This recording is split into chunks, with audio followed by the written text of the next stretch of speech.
Climate change affects us all, but it affects us all unequally. For many, its effects are, a mere inconvenience, really. Like warmer summer nights, encouraging the air conditioner to go on a little sooner and a little longer. But for many, its effects are directly threatening to their livelihoods. Over the last decade or so, I've come to appreciate what climate change can mean for livelihoods in a little place, a little village called Mazimdaka. It's up at about 5,000 feet in the foothills of the Drakensberg Mountains, which are a big mountain chain that rises up to about 11,000 feet in the eastern part of South Africa, in its Eastern Cape province. That's why I'm wearing one of my African shirts today. I first got involved there through an email back in 2009. A message popped in out of the blue, or out of the ether, shall we say. Request for assistance, read the subject line. I am passionate about rural development, the email began, and the use of agroecological principles to improve the lives of our local rural communities, including young people. It turned out to be from someone who's become one of my closest friends, even though he's actually one of my furthest away friends. And Inequality, there's a click in there, from the Agroecology people, another click there, of the Eastern Cape province of South Africa. The Eastern Cape is a stunningly beautiful part of the world. But South Africa is a highly unequal country. By some measures, the most unequal in the world. And the Eastern Cape is the second poorest province in South Africa. And Mpumi, that's Mpumelela's nickname, is particularly passionate about improving livelihoods for the people in the Eastern Cape, his home province. He got me really passionate about it too. I think I've made 12 trips to the Eastern Cape province now since 2009. And Mpumi's been to Madison 4 times. I think it's 4, might be 5. You've heard me talk about it a bit in some of the earlier videos for the course. Plus, it turned out that a South African woman had moved to Madison many years ago. Liza Lightfoot is her name. And she'd started a small foundation to help improve the lives of vulnerable children in South Africa. Kidlings World, that's the name of the foundation. Bunch of UW folks also got involved. Randy's been, Jules has been, 3, 4 times. We've actually even taught a UW-Madison field course there 3 times called the Agroecology of Health. It's all part of the LAND project, the Livelihood, Agroecology, Nutrition and Development Project. So, an ongoing collaboration between UW-Madison and our partners in South Africa, importantly including many villagers in Mazimdaka. Mazimdaka is so beautiful, but it's a rugged landscape. It's a landscape that's just not very conducive to high yields and high incomes. In U.S. culture, we often have a very urban image of poverty. But in fact, over 80% of the world's poverty is in rural areas, even though the world is now only about 45% rural. So there's quite a disproportionality there. Poverty also has a rural bias in the US and Europe, albeit a smaller one. In the US, non-metropolitan poverty rates are about 17%, and metropolitan rates are about 13%. And rural poverty rates in Europe are also a couple of points higher than in urban areas. Why are rural people typically poorer than urban people? Well, there's a long history of urban extraction from rural areas. A history as old as cities themselves. I mean, after all, what are cities except the rural piled high? If you're sitting in an urban place now watching this video, look around you. Look at all that stuff. And think about the land and the people where it came from. And in that piling high, rural people usually wound up being paid less. Not always, and maybe not even necessarily, but certainly, typically. I like to call this rural-urban divide the conflict between the bourgeois and the pagan. The bourgeois because it comes from a Latin word meaning people from the city, and the pagan because it comes from another Latin word meaning people from the countryside. But notice the moral weight we typically associate with that word pagan, which has long been used to deem those of the countryside as somehow backward. You can hear that ancient negativity in a lot of other words too. Heathen, which just means someone from heathland. Savage, which means someone from forest land. And rude, which means someone from wild land. All that negativity makes it easier to exploit the people of the countryside. Actually, the very word farm comes from a Latin word firma, meaning taxable land. And where did those taxes go? The result of all of this is rural marginalization. Of course, there is wealth in the countryside too, but that wealth is very unevenly distributed. With the best land taken by the most powerful. In unevenness within an unevenness, a marginalization within a marginalization, an inequality within an inequality.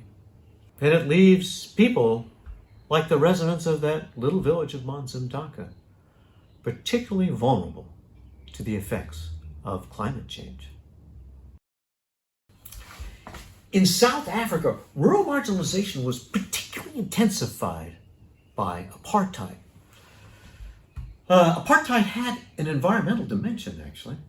What Mpumi and I, along with our colleague Valerie Stull, have called in an academic article, environmental apartheid. The use of the environment to deliberately marginalize people from particular heritages. It's a form of environmental power and environmental inequality. Here's how it worked. There were what you might call three orders of rural marginalization. The first order was forcible location of some people in the rural. The second order was selectively locating those heritages on the worst land. Third order rural marginalization was continued neglect and lack of investment to address the needs of folks from those heritages. The apartheid state sought to achieve first order marginalization, that's forcible location in the rural, by locating black Africans in what the South African state called Bantustans, or homelands. These homelands were divided by tribe, such as the Agroecology, and almost entirely located at a considerable distance from cities and other sites of consistent economic opportunity, such as mines. Black Africans were assigned a kind of citizenship to these homelands. They had to carry an internal passport called a passbook when they stayed overnight in areas designated as white. This worked out proportionally so that roughly 85% of the population that were black were assigned to the 15% of the country designated as tribal land, and the roughly 15%, actually a little bit less, of the population that was white was allowed to gain ownership over and otherwise control about 85% of the land. Staggeringly unfair. Second order marginalization was accomplished by carefully drawing the lines of the tribal lands such that the best land in rural areas was excluded from black control and made it available for whites to own. You can see this plainly in the crazy lines drawn around the homelands and the way they were often broken into tiny pieces.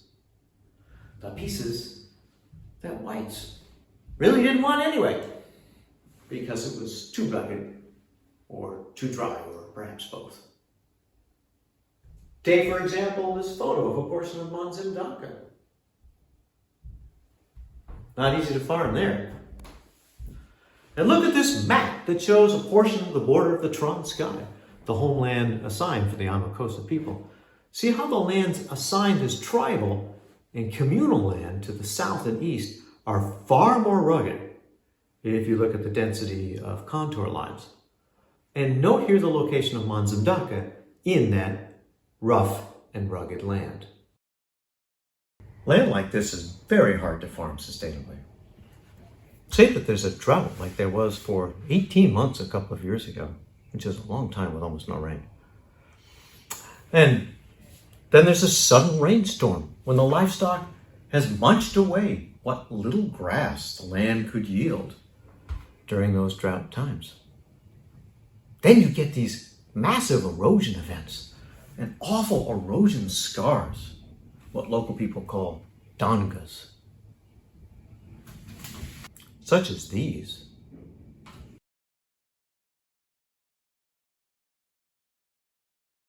Finally, there's the continued institutional neglect of third order rural marginalization. For example, the South African Constitution actually guarantees a right to water.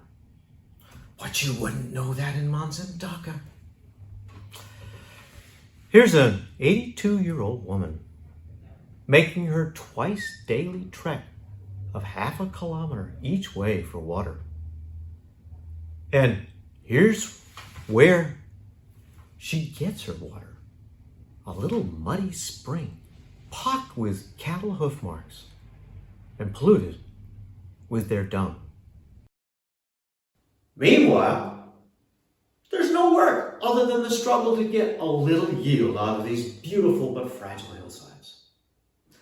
Consequently, local people were willing to migrate long distances into the white-controlled areas where they had no legal rights to take lousy jobs at lousy pay, such as mining gold or cleaning white people's houses. That was the real goal of the apartheid state, to create such a class of people, in part through the environmental apartheid of rural marginalization. Alas, the situation has improved only a little since the official end of apartheid in 1994. Then add on to that the massive droughts followed by brief periods of intense rain brought about by climate change. And people are still willing to migrate long distances to lousy work at only slightly better pay. The situation remains really bad for most people in South Africa. But it's even worse in many other African countries like Malawi or Mozambique or Botswana, Zimbabwe.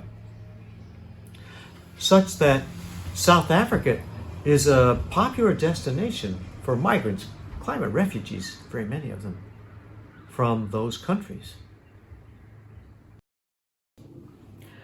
Climate change is social change. It's really all I've been trying to say in this lecture. And when it comes on top of a long legacy of rural marginalization,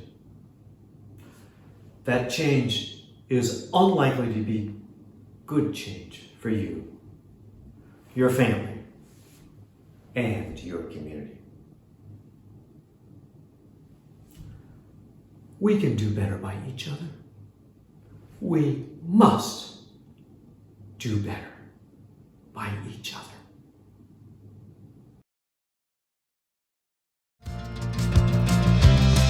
The warrior's now a worker, and his war is underground. With cordite in the darkness, he milks the bleeding veins of gold. When the smoking rock face murmurs, he always thinks of you. African sky blue, will you see him